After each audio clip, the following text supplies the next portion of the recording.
our special call meeting. Ms. Hamilton, would you call the roll, please? Mr. Hostetler. Present. Mr. Jones. Here. Mr. Wallace. Here. Mr. Corman. Present. Mr. Ellison. Mr. Pratt.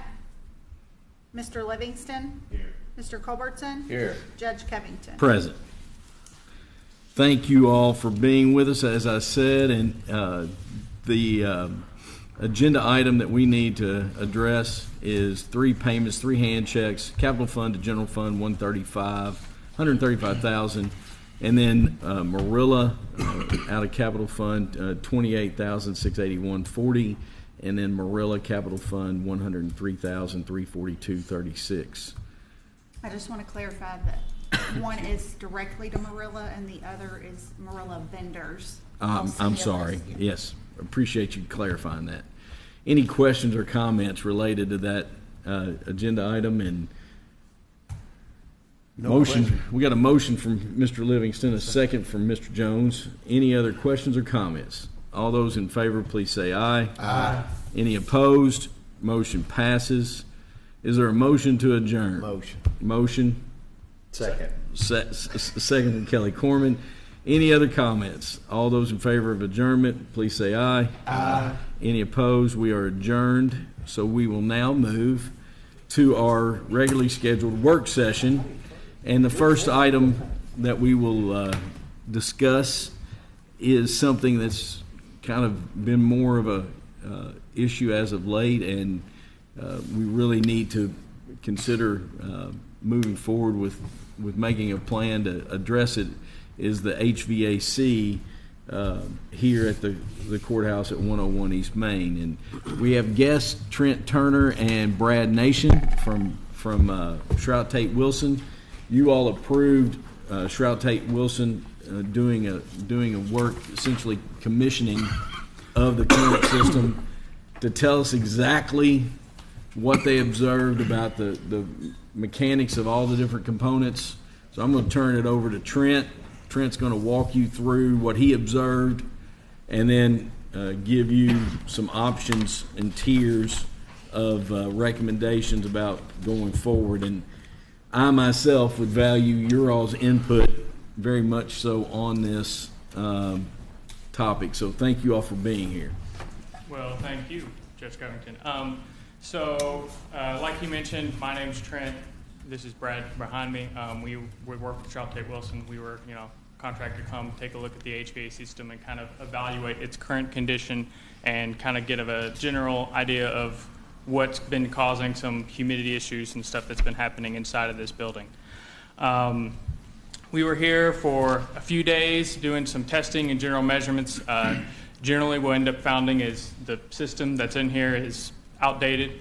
It's about 30 years old and nearing the end of its lifespan. There are controls that are on a pneumatic system, which is kind of an old and outdated system that's not used anymore. Some of the equipment has begun to start failing. We put all that information in the report that I have, and it's been passed out to all of you, and kind of gave some tiered recommendations on what we think can help remedy the issue, and kind of from least expensive, just try to get by in the meantime, to making sure that this building is operating for the next 20 or 30 years. So to summarize those kind of tiers and how they work, the first, tier 1 that we recommend is we're trying to spend the least amount of money, but still resolve the problems that we have to make sure that it is comfortable for the time being. The main part of that is going to be replacing the pneumatic system that is controlling all of your chilled water valves, hot water valves, the thing that makes the units that are inside the building heat and cool. This is an old system that's connected to an old controller that has been outdated. The company that made it no longer is around.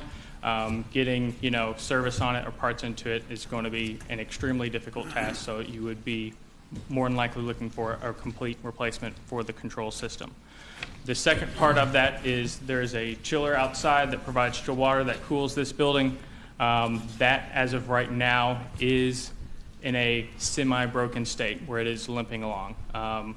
Your tier 1 recommendation as far as that is that will have to get repaired if the system is going to get back up to 100% functionality. Now, what that repair might be, that's where it's going to just turn into a gray area of potentially it could be something along the lines that it is more than it's worth to repair the chiller than it is to replace the chiller. The chiller is about 30 years old, I believe it was put in 1994, and 30 years is about the end of the lifespan that ASHRAE has for a chiller. So it is kind of nearing the end of its life cycle. Tier 2 is kind of getting it to a comfortable system to where it's going to operate for the next 10 years or so comfortably. It's still leaving some existing equipment in here. That equipment is usually the more easily maintained equipment for maintenance staff to be able to fix or repair if they need to. The fan coil units, it's basically just a fan that blows air into the spaces. That would be left to remain. Those, you will have motors that go bad and other stuff that will have to get replaced because they are older equipment, but it's usually something that can be done by maintenance staff relatively easy. What Tier 2 would also do is replace the chiller, just because, again, like mentioned before, it's kind of nearing the end of its life cycle. And then you have the potential on Tier 2 is to add what we call an energy recovery unit. So right now, as a general overview on how this building works, is it takes fresh air from the outside, it puts it into the building, and then there are units up above ceiling in individual rooms that will take that air, make it colder, and dehumidify it.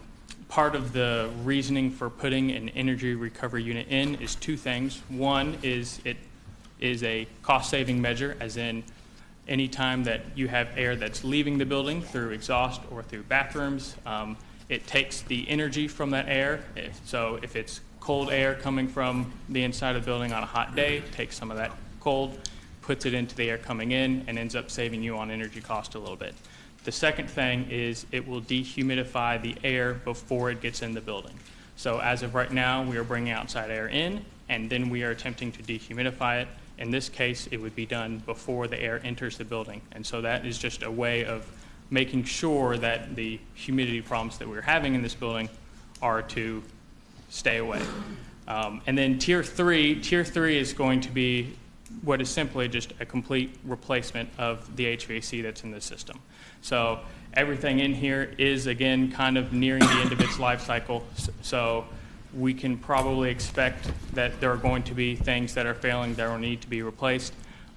If the budget allows it, it would be something where you can end up replacing those pieces of equipment. Things like ductwork and piping would stay because that is fine the way it is. Its condition is perfectly suitable. But then that would be give you more confidence that you're going to have less maintenance problems coming in with parts failing, and give you more, kind of insurement that this building is going to be able to handle itself for the next 20 or 30 years. So for any kind of, Brad Nation's here with me. He's with the design side. I'm kind of the field guy on site. He can kind of help answer more questions on specific budget estimates on what those kind of tiers may cost. And then if you have any questions on it, you can ask me or him directly. So one of the main issues is the controls, the pneumatic controls. Mm-hmm. What would be a recommendation for replacing those pneumatic controls? Digital? Yes, so they use DDC controls, which is basically just digital controls. It replaces what is now just pressurized air through tubes going into equipment. It turns into a low voltage signal, so it's just 24 volt. It's just a small wire that goes through, and so it just becomes a completely electrical system rather than a physical one. So if we look at, I understand you're looking at maybe replacing some of the outdoor units, or I think you said in my world, in the residential world, like the air handlers, that's what I would call it. You all have a different name for it, the chiller or whatever.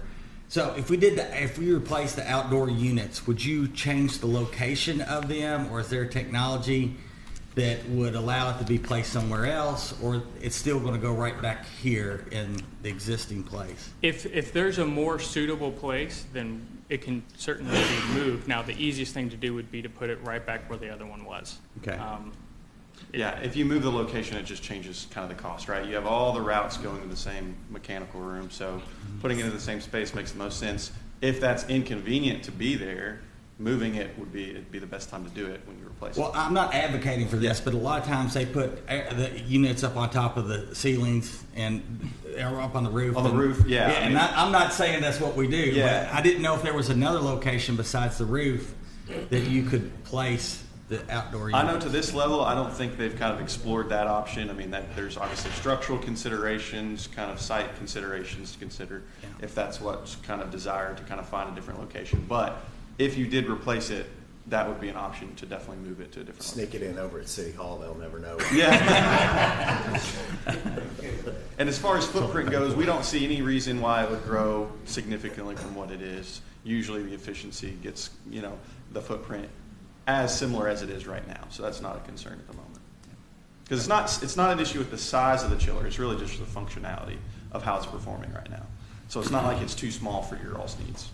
One of the things that I noticed, like the humidity in the stairwells and the common areas, if we replace the controls, either fix the chiller or replace the chiller, we'd be much better off in those common areas. Is that correct? Yes, that is so. So there's basically two part of removing humidity from the building.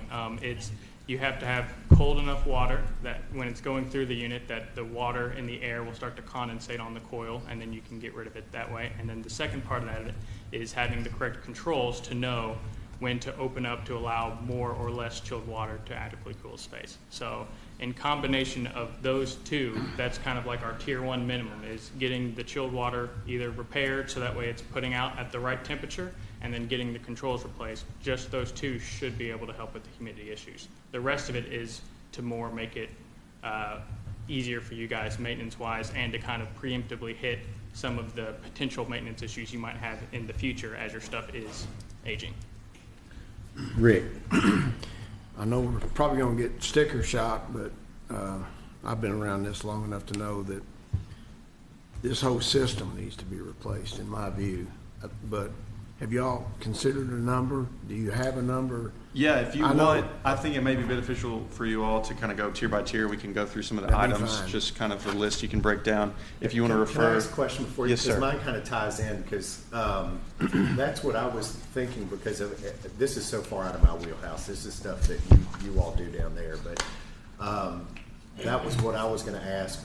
If you limp it along for 10 years, would it be better to go on ahead and replace it now? Because if it was at my house, I would try to go on ahead and replace it now to get that 30 years out of it, as opposed to limping along, and who Right. knows what's going to break between now and 10 years from now. Well, you can ask JR, we've been struggling with it for about 3 years, Yeah, at least. at least 3-5 years. Yes, sir. And the motors and the ceilings Mhm. are very hard to get. Last time they found one, they ended up buying 2 just so we'd have one on hand. It got used like the next week, and now we're in need of, I think, 3. And we're just waiting for them to be able to get them.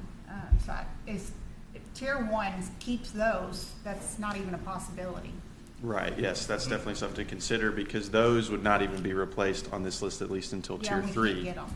Right, yeah, and that's So like issue. what Stacy's bringing up, what you're just shared is those wouldn't be replaced unless you do the whole, Right, yeah, and that's kind of supporting Rick and David. in the way that the tier 3 is written.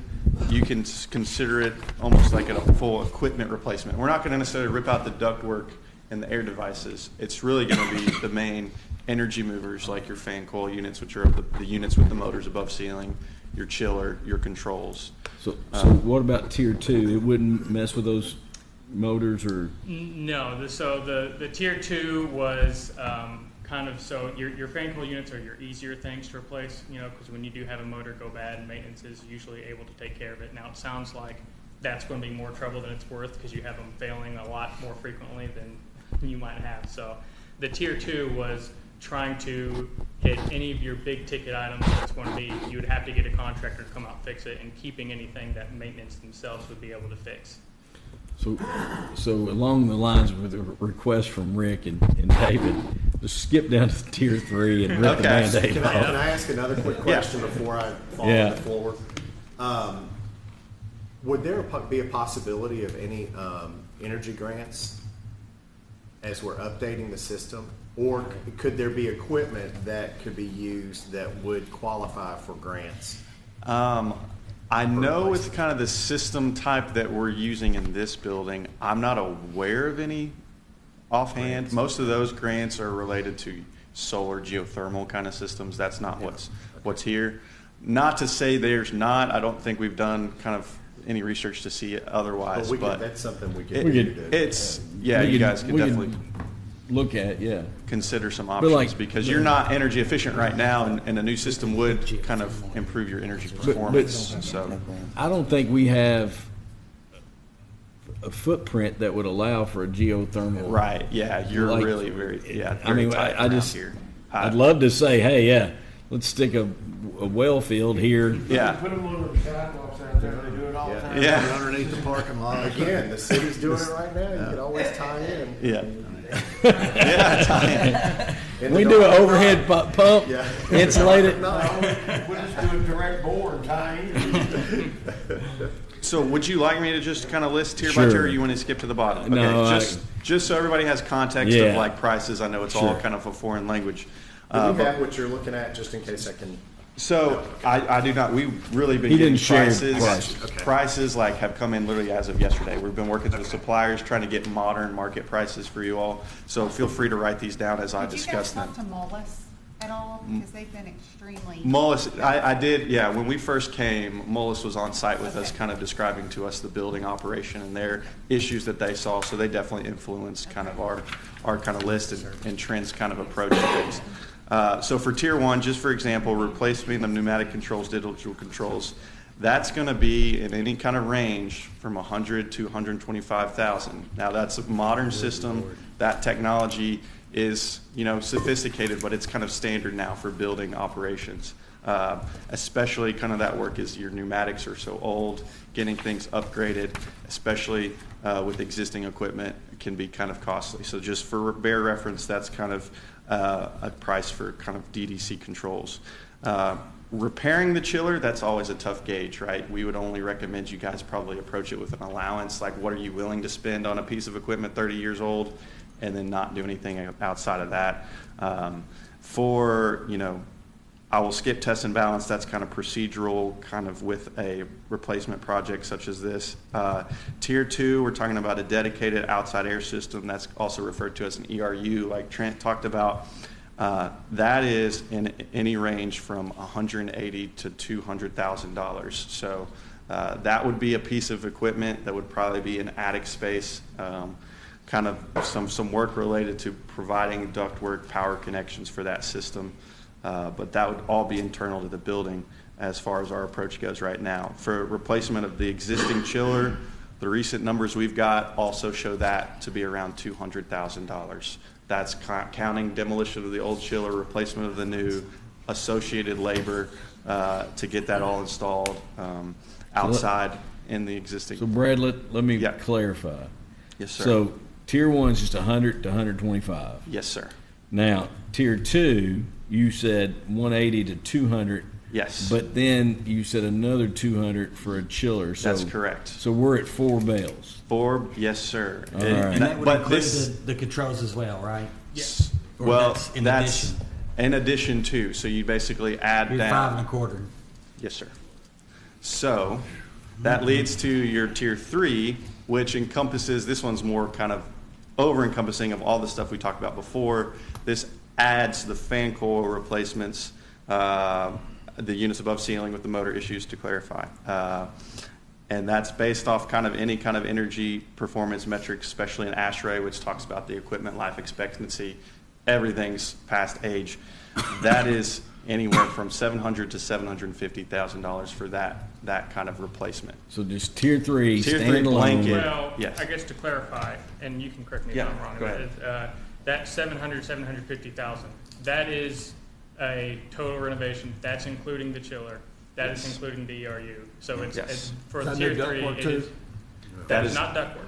not ductwork or any kind of ceiling devices kind of limiting the architectural scope as much as possible for What that do you kind mean of when you say replacement. ceiling devices? So this, like right next to this light, you see Okay, kind of the okay, diffusers, yeah. what we'd call them, I got you. ceiling grills. Okay. That includes kind of things in the ceiling, anything in the walls potentially that are visible to your all's eye. Are those things that need to be done?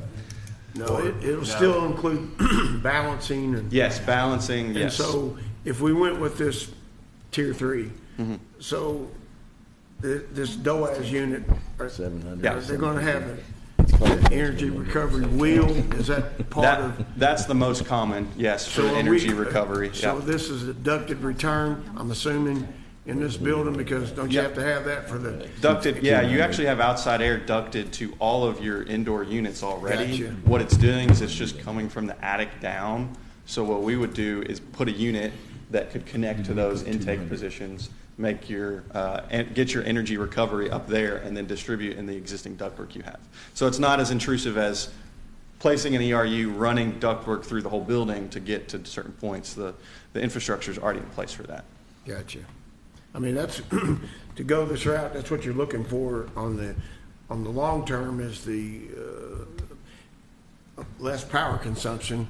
Right, yeah, especially, and we don't know your all's intentions for the building long-term, like how much use are we getting out of it, is there future tenants involved, like We're all not of going that. anywhere, Who and this building knows? will be here way past all of us. So, exactly. So being good stewards, like what Rick and David have talked about, like we're probably looking at the overall Yeah. tier 3. For any building this but just whole- being transparent with all you Yeah. all, we'll have to do a budget amendment, and we'll have to So Is that navigate. something you could spread over 2 budget cycles, though? I mean, I don't know, what would be the time frame for the project? You're talking you first have to kind of do some design. Now, Trent's done some preliminary estimates, but just to be transparent, there's no architectural floor plans existing of this building. We have to have an architect at least even get floor plans so we can kind of We've create got- drawings. We've got some, and those have been shared. Yeah, there's some that's going to be super helpful, but I'm just talking about from the pure generation of like plans that can be used, right? You can't just use a PDF and kind of do some of the work we're trying to do. So it's not convoluted by any means, but it's just like steps to the process, right? So there's verification, there's design, there's bidding. So you're talking anywhere from like a 6 to 9 month range just for that alone to get some of that generated, hopefully on the shorter end depending on the scale that we're looking at. And then as far as the contract work goes, I mean, given the scope that you're trying to do with equipment replacements, we've seen that stuff done in anywhere from like 4 to 8 months, So you're talking depending about on. through 2 budget cycles, So- if we wanted to. Like we start this process, it's like before they could even start work, it'd be Yeah. 9-10 months. Right, and there's a whole point of like lead times. Like we didn't explore that when we looked at the chiller. Like how long does it take to get a new chiller? So Those really are and actually truthfully, very long, surprisingly. But This will limp into next budget, it would go over. and then we could exactly. we could budget it next year. put the lump of closing it out into next year. We've got 150 in this year. Okay. My only worry would be how to keep people cool and warm during the renovation. Window fans and Right. So here's There's a lot of surge protectors. the only big thing that's going to affect that is going to be when you replace the chiller. So the most practical time would be to do that during the winter time when you're not needing cooling. Your ERU is really not going to throw off your space comfort because, let's be honest, it's not that comfortable sometimes anyway without it. So it's only going to improve that. And for the fan coil replacement, that could be zone by zone, in a given week. Say we got to take down this area to replace the unit. Sometimes it takes those guys even less than that, honestly, if they have everything involved. So I made the comment that like David brought up the possible grants or offsets for more efficient equipment, but I said, well, it wouldn't seem like we have any room for a geothermal field. Right. Like Rick, you said something about, well, they put them out there in the sidewalk all the time. I mean, Well, they, soon to be Old Scott County High School, that's all that's under that back parking lot. It's hundreds of. But children. how big Right. of But a that's pretty well? good, that's a pretty good little ask. You're gonna have to tear everything Right, up. so the good rule of thumb we use usually is actually in comparison to the building square footage. So I think the latest number I have on this facility is something like 25,000, just for example, 25,000 square foot. When we do a new school, the well field is almost that square footage of the school. So you're talking about 20,000 square. We just don't have the space. It's super tight for you Yeah. all. It's just what it is. But back to David's, we can just tie on over. Yeah. Well, today was for y'all to get the information. It's obvious that we have to do something. It's obvious that this is going to go into 2 budget cycles. Of course, we can't take any action today, but is this something y'all want me to bring back to you all at our next meeting to make Advertise. a motion to ask them to draw up the, do the design, do the bid specs, and start that process? And then one thing I'll ask before you do that too is to consider is if any guys you've heard of alternate kind of options to projects. So that kind of works as like you have a base bid scope, Sure. and then alternates that may, if additional money allows, we can do alternate number 1 that maybe just replaces the chiller instead of repairing it. So that's another thing to consider when you're looking at your budget. Is like we could in the design process consider alternates that you wanted to have, that if money allows, you would choose those. If you bid it, it's too much when it's actually bid, we can just say then and there to omit that. So just something to consider as well. Judge, I would just say that if I would look at the timing, like look at the end and try to back it out, because with all the construction that's going on down here, and then I think the news said today that the farmers market's not going to be done until November.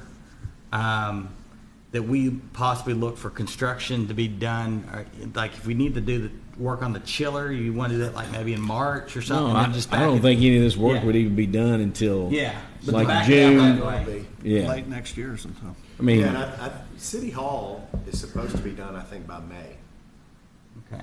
of next year, Okay. is what I was told. So we have to get complaints for another year. so over the next few days, if y'all have any thoughts, but we'll put this topic on the agenda for our next meeting, and the pleasure of the court of how you all want to go forward. Rick. So, on all the projects we've done, up to this point, the recent ones that are ongoing, there's always seems to be these little costs that turn out to be big costs that creep in. This one's gonna be different because it's basically gonna be a renovation, in an existing building. But I guess what I'm thinking of is that 700 to 750K, which is tier 3, and I know that's a guess estimate. Yep. And in my view, it's an educated Right. guesstimate. Yeah. That is legit for us to consider. But in that cost, is that your all's cost as the design team? Is that in that, or? I believe that total number, and Trent, correct me if I'm wrong, I believe that's just total cost of construction. Okay. So yes, to your Again, point, I'm like, just, I know there's gonna be other costs is what I'm right, trying to yes. determine. A lot of the times you'll have design fees, sometimes you may not have contingencies that you guys build in case you Well, see this unforeseen. is Tyler's home county, so. Yeah, so I think it can cut So you. we'll have to Could we have that? talk to Mr. Wilson. Well, Right. I just, No, but that's a fair- I'm actually not, I shouldn't Yeah, have said that. you're right. I- There's I other do know fees that Mr. come Wilson- up. Mr. Wilson well, but I'm not asking that. Yeah. That was totally a joke. But it's a number that we have to consider because it's part of something we're gonna have to pay. Right. So that number is construction for tier 3. That's your estimate, right? Very early, yes, a very And then early there's gonna kind of be estimate. above that, which we have to add on to that because we gotta pay for it. Do you want to round up to $1 million? Well, I'm hoping not. Let me go back to my previous statement. This is home county. No, we just need to know that, so that it's all up front. Right. And you guys are up front. I'm not saying that, but I think this Right. is something that's needed to be done. yeah. For. Oh, I agree. before- I mean, it's always been uncomfortable. Yeah, no, It's cool in here, but I'm over here sweating because it's so humid in this. Yeah, that's the thing. It's like you'll see the air temperature and it's fine, but the issue is your humidity. It's because of the lack of control on those, especially kind of if you want to see that chart Trent had about the chiller temps. They're just swinging all over the place, right? So that doesn't help anything. And when you put them on the agenda next time, can you put Trent Nation? I will do it. Judge, one quick question for Michelle. So, thinking back to last fiscal year, how much, and you can give me a percentage or a roundabout, I'm not going to nail you this, but roundabout number, how much over in revenue were we from last fiscal year heading into this budget year? I would ask you to let her put a put a little memo together to share. Well, and that makes you feel better. I mean, we know that going forward that we have some insurance, and as far as with our funds. We were very strong in revenue. Yeah. And the overall year was very positive. Yeah. So, and we've gotten off to another good start as well. Yeah. And so my point is, just because it's going to be a big number, we already can see that. I just wanted to have all the consideration, all the information out there, and everything that's going to cost us, including the design and that whole thing. So Thank you all. If we had that for next week, we could probably vote. Can you all talk to Tyler about giving us a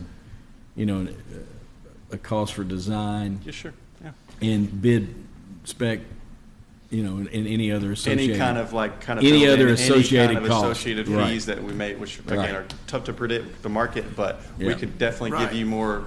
You really want to know kind of the higher end that you would even be seeing, right? And ideally, even looking at the 700, 750, we'd like to be much lower than that. We did build in some fluff, but I think to your point, we kind of want to refine it a little bit to give you guys some more detail. That could be achieved, yeah. Thank you all for being here, and we'll talk next week. Appreciate it. Thank you all for your time. All right. So, going from a $750,000 potential expenditure, I'd like to share an email that I received yesterday from Mr. Mike Vaughn.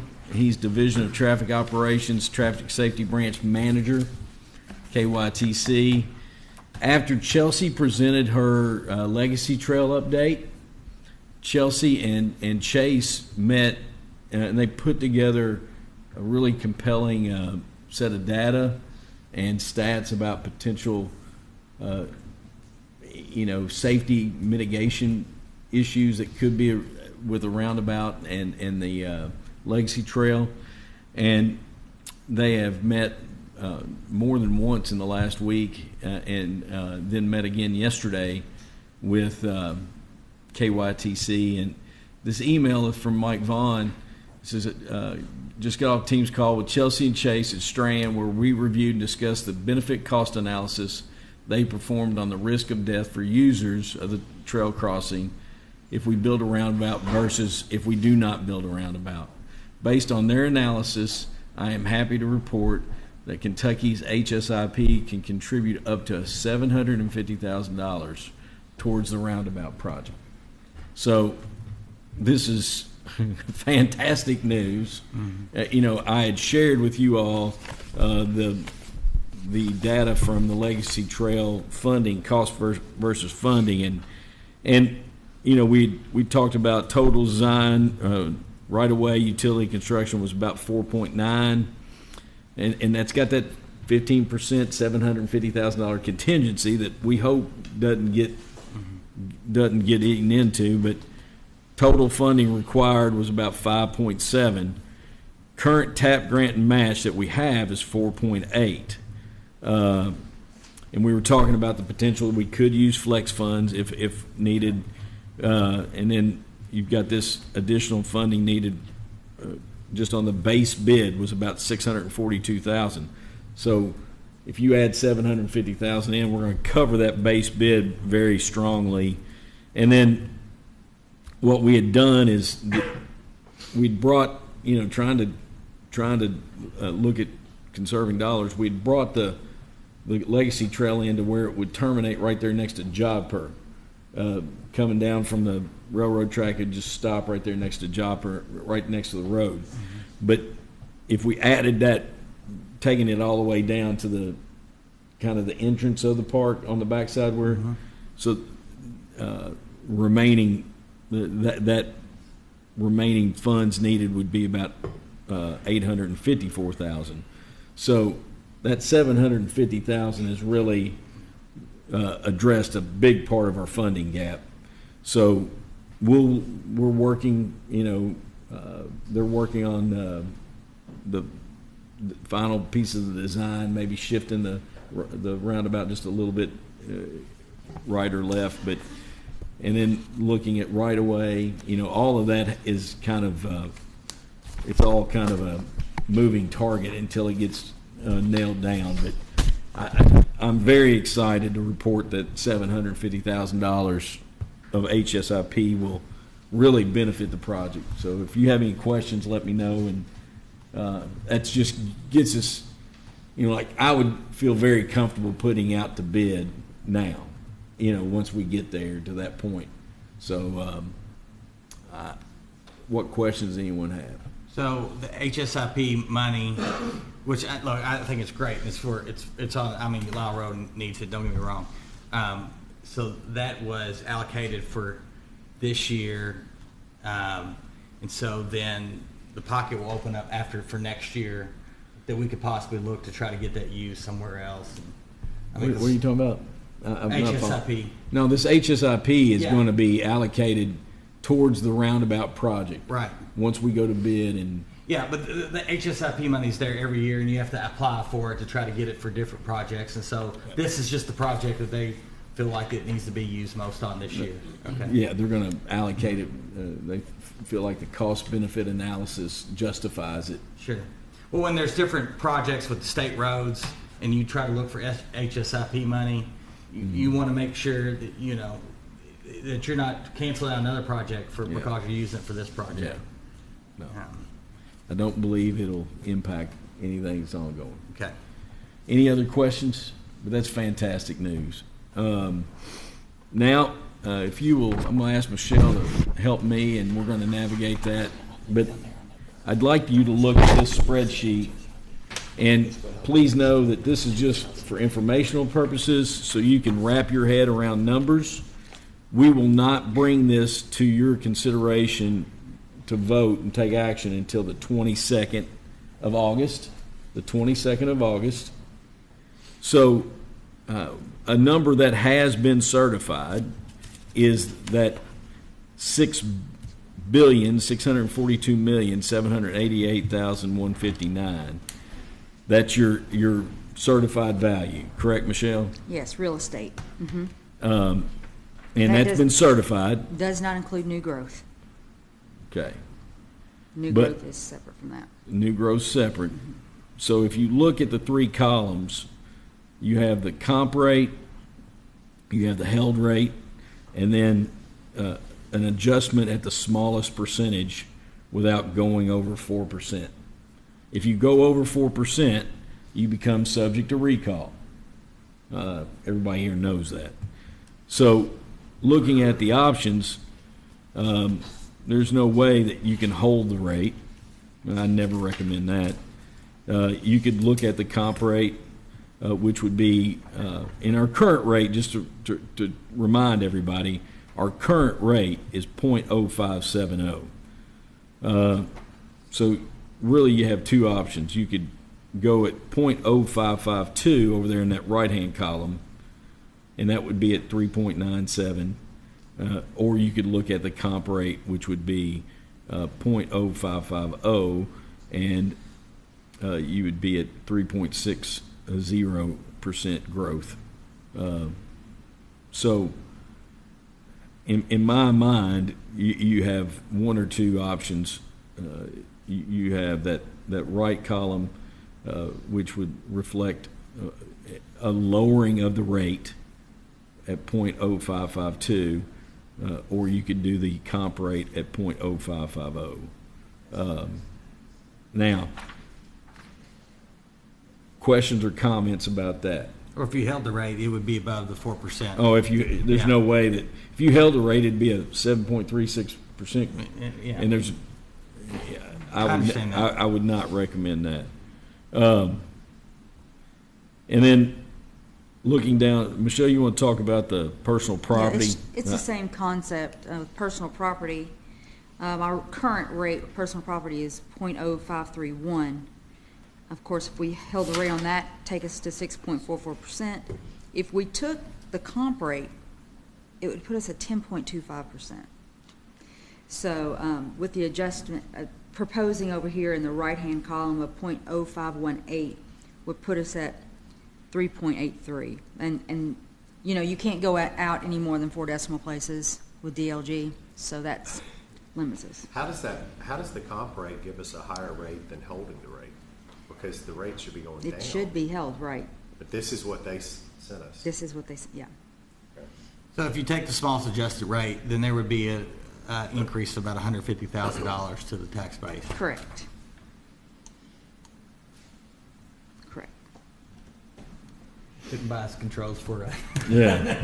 Well, and to answer your question before, Compounding, Yeah, I understand. I mean, And if you look historically, what we've done since 19, we in 19 we were .062, 20 .062, and then 21 .062, and we have, you know, where we're now looking at possibly .0552 or .0550. Very minimal amount of difference there. But, you know, our growth,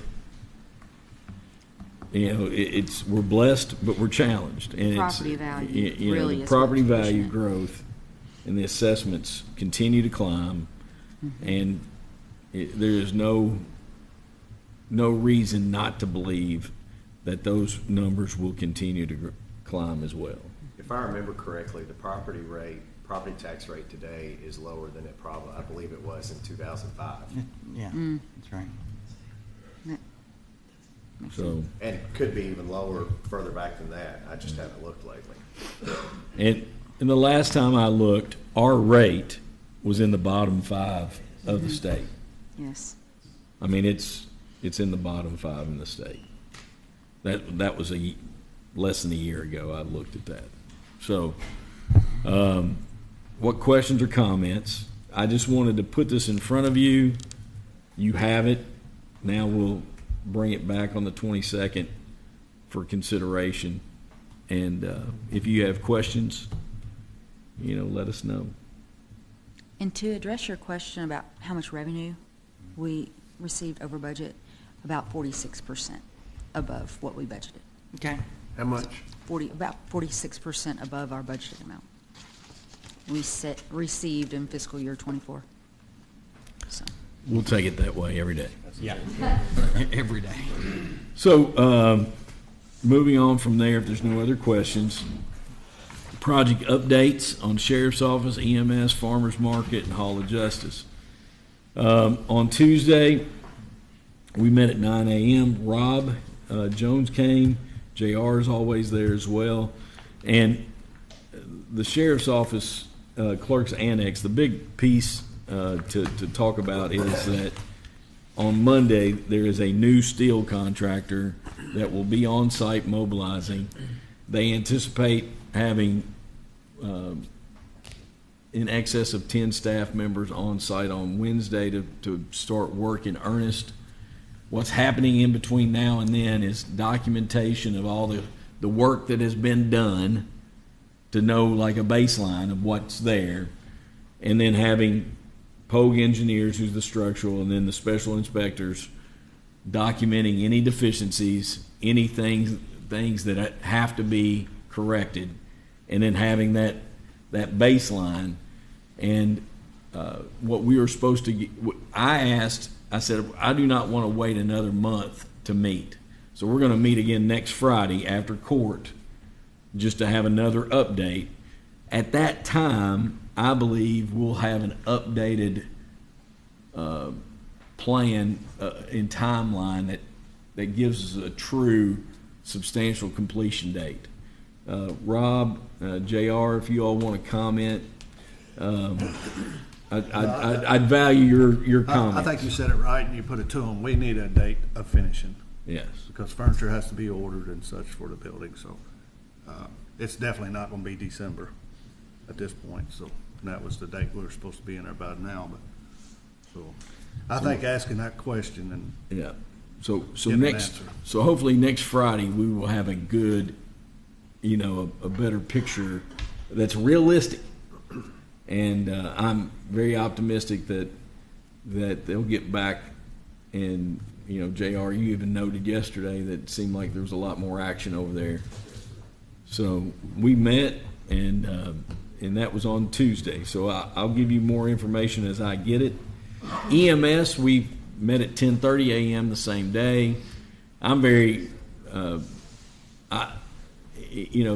EMS, they're saying substantial completion there in January, but I think from our conversations, they were talking about the middle to end of January as a date, but from conversations with them, I think they feel like that before the end of the year is a possibility. And they've got walls going up. They still have a little bit of the slab to pour, but I'm really optimistic that EMS can get done sooner than the end of January. Can I ask a question about Yes. sheriff's Yes, sir. clerk's office? Completion date was supposed to be September? October. October. Okay, and then it pushed to December. And they had all the rock issues and then this. But Okay. go ahead, David. No, I was just, they're, in the contract, are there, situations with additional monies owed or penalties? So the due to way Ian Beatty has described this to me is it is liquidated damages. Okay, And I think what we have to show is that because of delays, here are damages, and then we make a claim. That's what's been explained to me. okay. Now, Rob, you want to speak? Rob mentioned to me, he said, as we go forward, and Cam would have to help us, but are there other options that you can put in contracts that put a little bit more teeth that hold, Into the liquidated damage. Yes, yeah. put more teeth into holding people accountable to a date? Well, I think if you watch this Great Crossing go up and Scott County go up, I mean, the work that they do, they don't stop because they've got a deadline. And there are liquidated damages. I think their contracts are probably written a little bit stronger that they either get them done or they're gonna be losing money. Even Dwayne would know more about Yeah. this. And maybe we can talk to Dwayne about it as well. But that's something that we definitely need to look at. And let's see where we're at on Friday. And there's 5 months. The big thing is to get the thing under roof before it gets cold and Cold and wet. wet. Yes, sir. And you're in this all the time. I mean, Well, yeah. One of the things that bothers me is the time and input and the money that we spent to get the switch gear, and they're not going to get close to December. I don't think. I mean, I hope I'm wrong. And quite frankly, now's the time to be concerned with EMS. And now's the time to be concerned and staying, and I'm not being negative. This is August, still warm, still nice, but November's coming. And, I did go by the project, the EMS station this morning. I didn't get out and walk around, but, it did have, looks like half the slab, need the rest of it, need to build a building. I mean, there's still a lot to go. And this is August, and if they're thinking January, that's great. What was their original? Because that one's been pushed out a little bit too, Yeah. hasn't it, over the wet. I would have to Yeah. look, Rick. Well, again, I'm not one that, I want to see that, they're responsible to do this stuff on time. That's why we write the contracts, right? Yep. Cam? Yep. I mean, that's why we do what we do. But I'm not looking to crucify a contractor. We want a good building. But also, we're trying to be good stewards. And again, I'm thinking about that switchgear And I actually understood that problem, because that issue is still out there. We're still waiting on stuff. We've had this project almost 3 years that I'm on. And anyhow, now's the time to be talking and pressure and applying and saying, look, we want our buildings. You know what I mean? Again, they've poured a slab, half the slab looks to me like, the other half, and they've started some walls, but there's a lot to go. And they know that. I know they do. I know those contractors, but still, time's marching, and it just concerns me. January will be here before we know it. I mean, we'll be blinking, and we'll be talking about it. Hopefully, we're getting ready to move in, according to that, what they've said. And it very well could be the case. I hope it is. And I'll say, go ahead, Rick. I'll give the judge credit and Brewster Curl. I think they both was really putting the pressure on them at that meeting Tuesday. I felt the pressure. I'm sure they did, because they didn't really want to speak a whole lot. So I think they know the pressure's on them. Yeah. They got to get it. And again, And the judge did say, we don't want to push you to get a crappy building. We want a quality built building. If it takes a little bit longer, we just need a completion date. We need a timeline. Yeah. And we need to know that they're doing what's, like, they're working to address the issues and trying to move forward. Sometimes things happen, like a steel contractor. It has. But like, are you doing, as the general contractor, everything you can do to get us a quality building and get it done on time? And I tried to communicate that without being. But the other steel contractor actually showed up and left because the one guy showed up that was supposed to do the job. Yeah, so they didn't want no bickering in between them. So they have to go through the contract and the legalities of everything. But my understanding is that contract's been terminated, and the new steel contractor has a contract, and it's going to be mobilized on Monday and full work on Wednesday. That sounds great. All right. And then moving down to Farmers Market, I don't know if you've been down by there, but steel is starting to be delivered. It's powder coated, very nice looking green. And what we understand from that meeting is August 16th, the last shipment of the steel will be made, and it'll all be on site. And the install will start on August 19th. Their completion date's like the end of October, 1st of November. But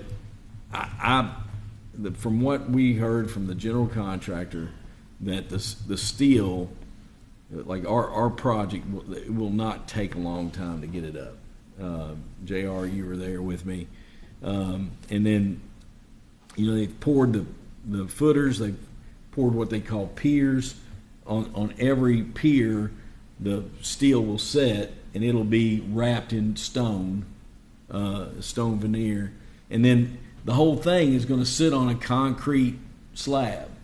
The reason they put concrete underneath there is because, asphalt gets those tracks in it, and the concrete won't. Now, there will be about a 2% grade on that concrete slab because of the way the parking lot sits. That's not going to cause tomatoes to roll off a table, but there won't be a lip. The asphalt will butt up, and there won't be a lip. Meatballs will stay on the table too. I hope so. But we're not going to lose any parking. I don't know if y'all went down there and looked, but that's a big footprint of it. This is going to be a very nice project when it's done, and I'm excited about that. And then Hall of Justice, they put in a trailer down off of Water Street for the job trailer, and they're mobilizing. And I think you'll see equipment showing up there in the next week or so. And then there's a groundbreaking on August 22nd at 2:00. Judge, so I got this question this morning. So are the workers who work on the Hall of Justice, is there a certain location they're going to be parking at? So they have a license agreement, like a lease agreement, Trace Creek does with the city. They're going to put gravel all the way down that By the grass creek? by Yeah. the creek, I got you. and that's where Okay. we're trying to put contractor parking as much as possible. They put the job trailer in that green space as well that belongs to the city as well. I almost wish that, like, Water Street, like, could you put it somewhere there on Water Street? But that's Could not they my put it in job. there below the jail and let them park down there in the county's lot? That could serve multiple purposes. I mean, once they're gone. Yeah. I'm just thinking out Yeah. loud. Could make additional parking. Yeah. They can be additional parking down there, but they're mobilized. Trace Creek knows what they're doing, and That's their baby. that's their baby. I'm not going to get into that. Short-term rental, I've done some reading this week and trying to do a little bit more research. Lori's been out of town on vacation. Before we really try to make adjustments, I'd like her input too. Have you all had any other feedback? I didn't want to leave that off, that I have done some research and we have looked at some stuff, but I'm just not ready to make recommendations yet. And I think the best recommendation that really came out of last week's meeting was that HOA maybe come out of the dormancy That's right. and really protect themselves that way. I think that's the best, but we have to have a little bit of balance, because in my opinion, a lot of people have made considerable investment. They use Airbnb as a revenue stream for their families and businesses and such, but we don't want those impacting neighbors. We want to minimize that if we can too. And I do think that this was a outlier of a crazy situation. But we need to look at it. And then we've got a few pictures. JR's been working hard, and the road department collaborating. We got a few pictures out here. This is the Hinton Road. That the work that's been doing down there for the slide. JR, you want to make any comments? Those panels go in there, JR, and help shore it up, don't they? Yes, about 75 linear foot was removed to stabilize that. The pylons were driven in, which is 24-foot railroad ties.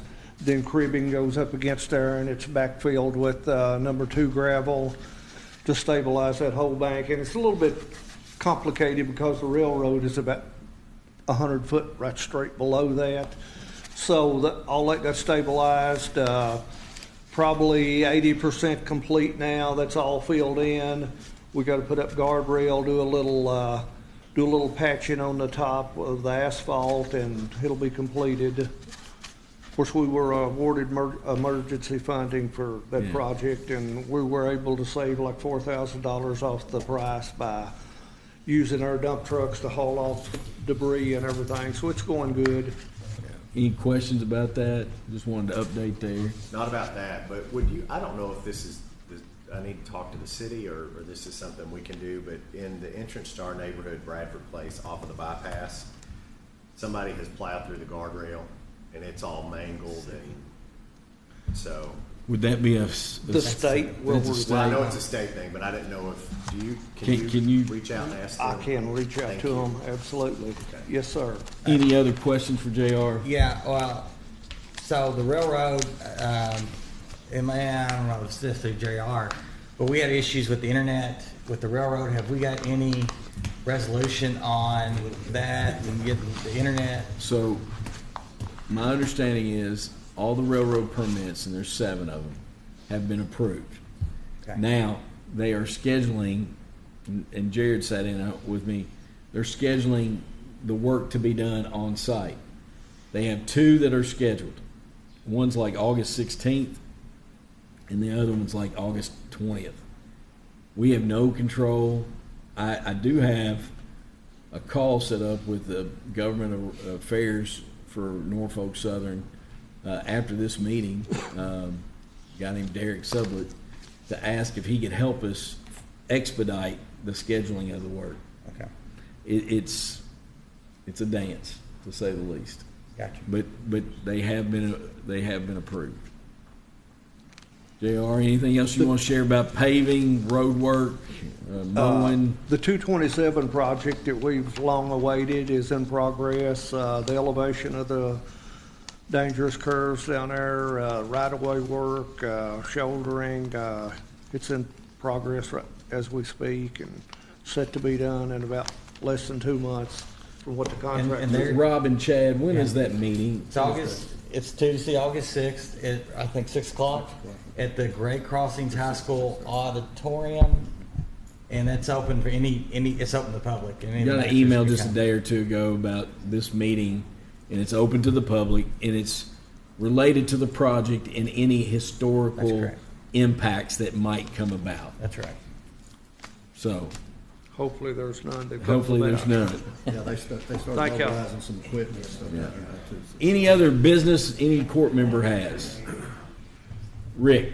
I just want to thank Chip. I asked him earlier this week if he could get a clip, or what did you call it?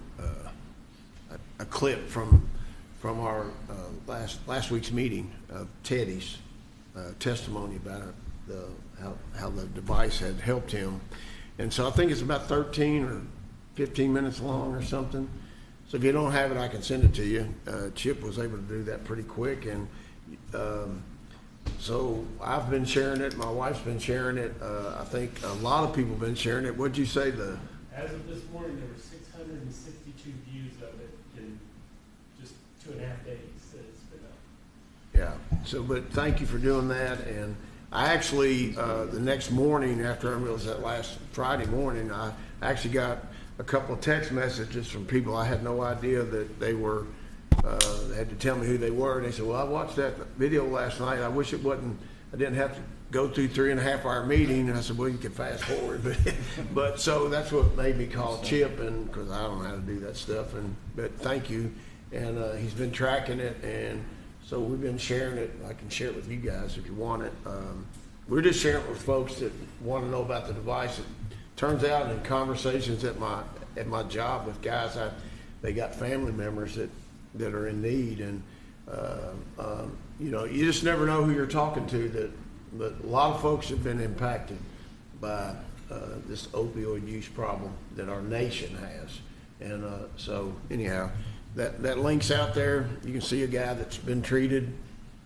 Take it for people are watching it, and they can do with what they want. So, thanks, Chip. Yes, Clock tower update. All the work by Younger Electric has been completed to prepare for the clock to come.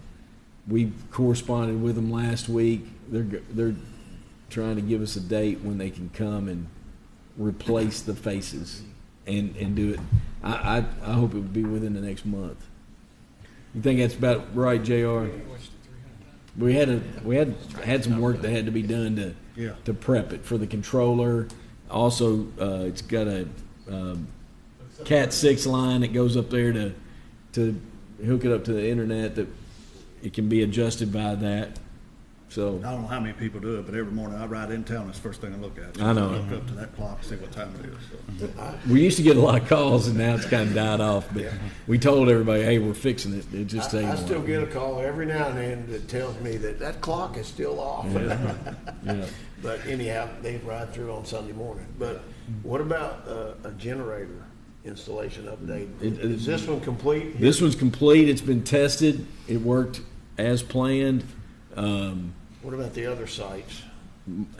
John, can you, JR, John, Mike? They've all been, I think, all have been set, so they're going by each one. But we've been having monthly meetings with Arts Electric and Shroud to get project updates, but everything's going as Has the one at the road department been set? I don't think it has. Yeah, they started this week running the lines and everything and getting ready. Okay. Like the one at JR's place, if you haven't seen that thing, it won't go in the back of a dump truck, I'll tell you that. Only the best for the Godfather. Yeah. But like when you talk about having that facility up and running during a snowstorm or a tornado, after a tornado, that is a big thing. It's huge for everywhere we're putting them. Yeah. I mean, it keeps big. all the communication going for Yeah. all the emergency agencies. It's a It good deal. is. Chad, did you have something? Yeah, I just want to let the magistrates know, because your all's emails have been disseminated about the RV park and the zone change. I don't know if you've gotten emails. That RV park zone change hearing was supposed to take place next Thursday on August 8th in front of Planning and Zoning. That has been moved now to, I believe, October 10th. And so, just so you understand that process, and once Planning and Zoning makes a decision, then most likely it will end back up with us. But if you get why it was moved back? the email to Planning and Zoning said they were trying to address developmental challenges. That's what the Anderson's attorney sent. So What my report card said. you had academic challenges, cognitive challenges as well. But just along those lines, just so anybody listening and watching, the zoning ordinance, that it's a process and it has to go to planning and zoning first. And we have no statutory oversight that controls any part of that subject or process up to when it comes to us. So just share that as well. I will ask Mike. Mike, do you know when they're going to set the other tornado shelter? I haven't heard anything. They said they were trying this week, but haven't heard. So All right. follow up. If you follow up, that'd be great. And I'm excited about getting that other one set, and then we could do some type of announcement and such. But I would ask you, Mike, if you could help us, have a essentially a protocol for when will those be open, how we're going to advertise and let people know the availability, just kind of a policy that would go with having those in service. Yesterday when it blew up, and I was thankful it wasn't any purple on the radar. It was red, and it blew a little bit, but like people that are in housing that's sensitive and vulnerable to high winds, in my opinion, that is a great option if you live close by. And I think where we've placed them is very strategic, and I think it'll be very positive. It gives people an option to have shelter that doesn't have options now. So thanks, Mike, if you can do that. Any other business? Anybody else? If not, then we will close our meeting out, and we appreciate your all's time. Yeah, I'm gonna be there. So.